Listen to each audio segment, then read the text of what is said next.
Hey everybody, welcome to Sidetrack Adventures. This is Steve. Right now we're in Tempe, Arizona, and hundreds of years ago, this area was home to the Hohokam people.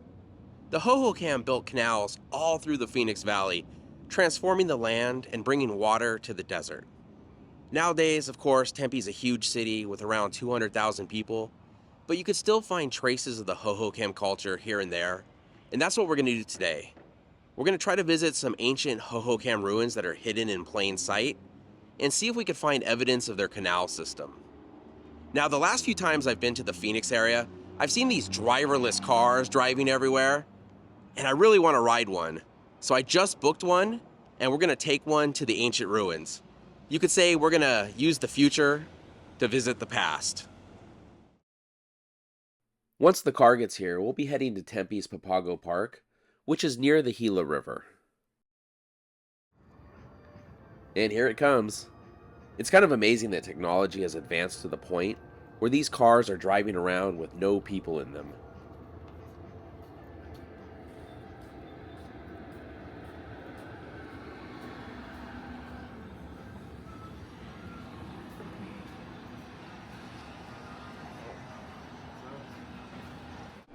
Alright, let's hop in. If I can figure out how to open the door. Let me check the app. Okay, it looks like there's a button here on the app to unlock the door. And now we'll hop in. Hey, Steven. Hello.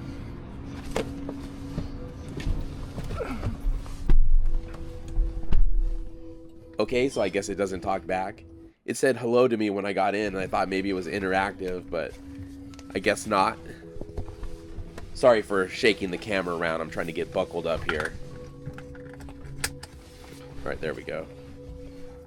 And it looks like we push this button to start the ride. Hello from Waymo.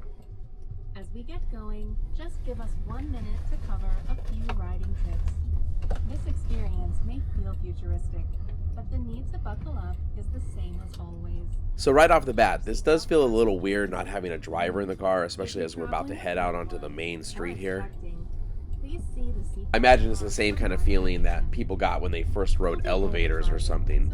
Then again, of course, there aren't other elevators on the track that you have to worry about. Check on riders, improve our product, and more.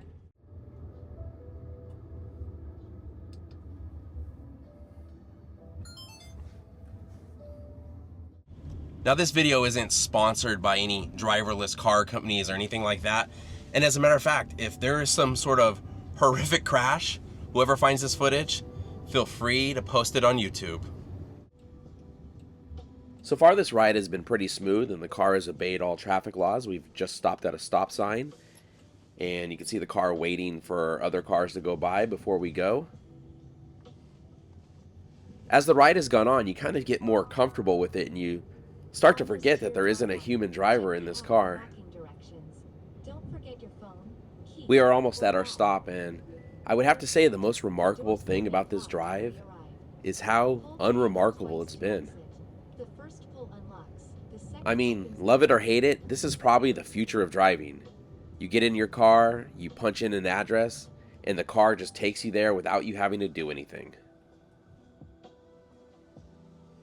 As someone who really likes driving, I don't think I like that future too much. But I guess there were probably stagecoach drivers in the late 1800s, early 1900s that weren't too thrilled about cars showing up either. The future is going to come whether we want it to or not. But this is our stop, so now it's time to forget about the future and go take a look at the past. Here's the car we were just in. I don't know what it's going to do now. I don't know if it just waits here for another ride or if it goes off somewhere and waits around. Well, it's going off somewhere.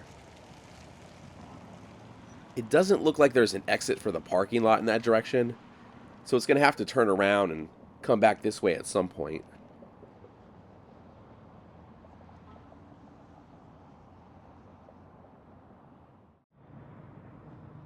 The car did eventually escape the parking lot, but we're going to head into the park now and towards the Gila River. Well, actually, the 202 freeway is between us and the river, so technically we're going to head towards the 202 freeway. The Hohokam people farmed and lived in central and southern Arizona and northern Mexico for around 1500 years, until about 1450 AD, when they pretty much abandoned the area for reasons unknown. The Hohokam, which was probably a number of different groups that are grouped together now, were spread out over 27,000 square miles, and they left behind numerous ruins, rock art, and canals throughout Arizona. And what they accomplished in this area is incredible. They had no draft animals, so using only hand tools and basic surveying instruments, they built an irrigation network that spanned hundreds, possibly even thousands of miles. Their system channeled water from the Salt and Gila rivers, turning the arid desert into fertile farmland that supported tens of thousands of people. The scenery out here is pretty great. You have some pretty cool rock formations, but then right in front of us is the city and the 202 freeway.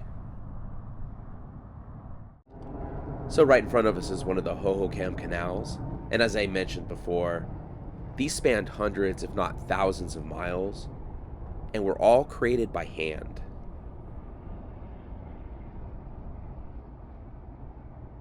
Because of this canal system, the Hohokam were able to live and thrive in this area for 1500 years.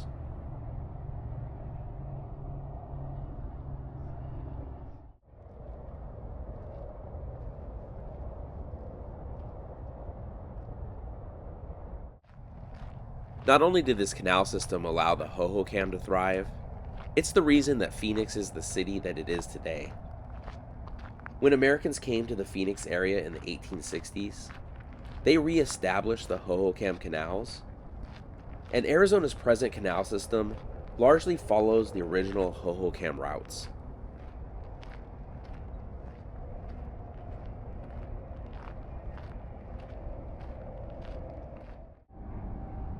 Look at the size of this tree trunk. There is no way you'd get trees of this size in this part of Arizona without this canal system. I know it's real noisy here because of airplanes and the freeway, but just to show how close we are to the freeway right now, there it is, right next to this canal. Right up this hill is a site called Loma del Rio, where we'll find some Hohokam ruins that date back 600 to 700 years.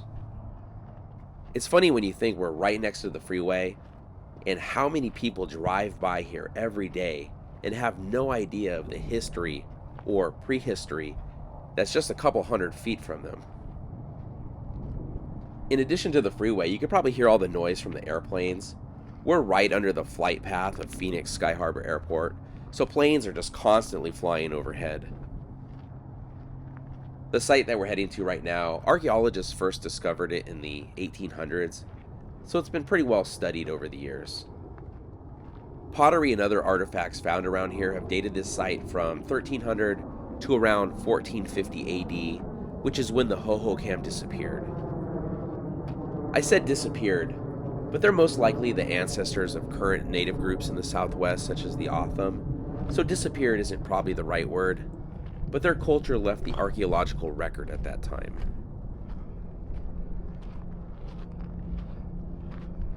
And here we are. We've made it to the top and Loma del Rio.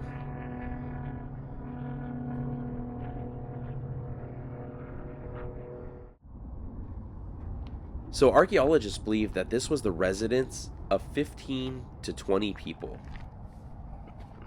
There are 6 connected rooms here, and then there's one room that's separate from the rest, and they believe that one was used for cooking and food processing.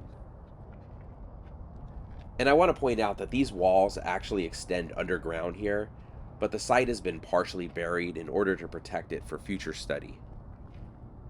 If the adobe walls of the structure were left out, they'd have been destroyed long ago. The site was last uncovered in 1985. There's the separate room that would have been used for cooking. So we're up on the hill overlooking the canal below, so this must have been a pretty important site, and evidence has been found here of pottery and stone tools that would have originated at least 300 miles away, showing the vast trading network of the Hohokam. Some of the items found here were traced to the areas around Casas Grandes, Mexico, Mule Creek, New Mexico, and Flagstaff, Arizona. So you can see just how wide their network was.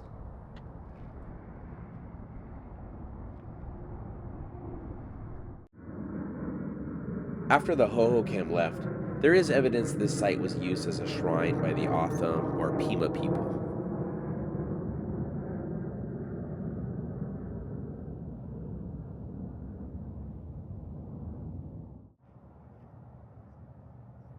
You look at this place and you try to think about what life would have been like here 700 years ago.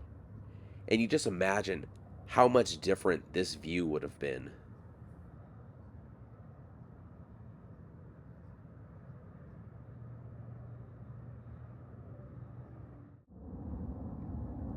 There's also a modern picnic area up here.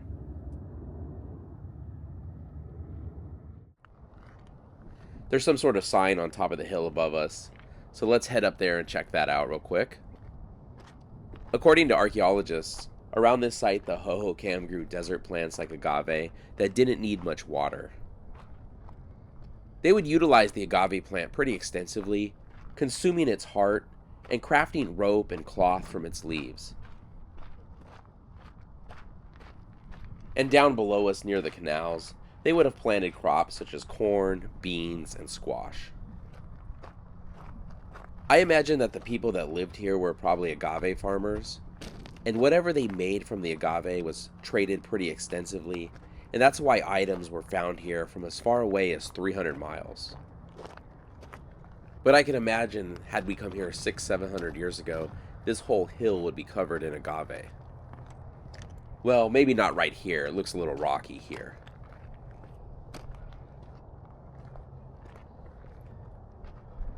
I don't think there are any more ruins on this hill, but I guess we'll find out.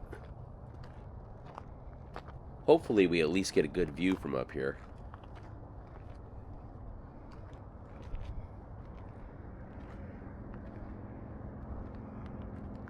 And of course the sign is blank. Whatever was on this sign is not on it anymore. But here's the view. This would be a good spot to sit and watch the sunset, which is still about an hour and a half away, so I won't be sitting and watching it today. And there's the city spreading out as far as the eye can see.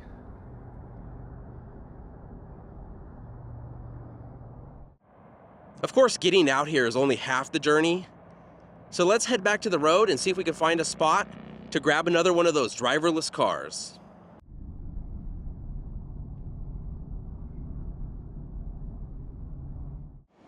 Alright, our car is here, and I should note the first time it took about 5 minutes for the car to arrive. This time we had to wait about 20 minutes for it to show up. Let's get the doors open with the app. We also had to walk maybe a half mile from the ruins to find a place where the car would actually pick us up. Good afternoon, Stephen. The ride over here cost around $6, but the ride back is going to cost about $12. So it looks like these things do have flex pricing. Just getting buckled up here and we'll be on our way.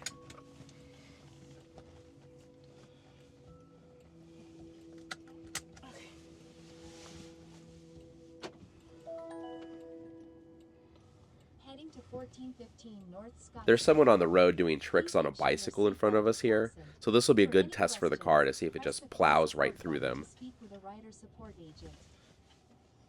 Well, it looks like the car saw them because it stopped.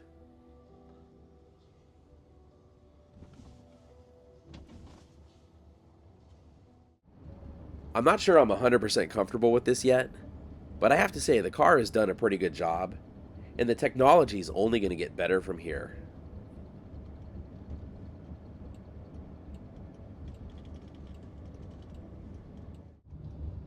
So that's our look at taking a driverless car to visit ancient ruins.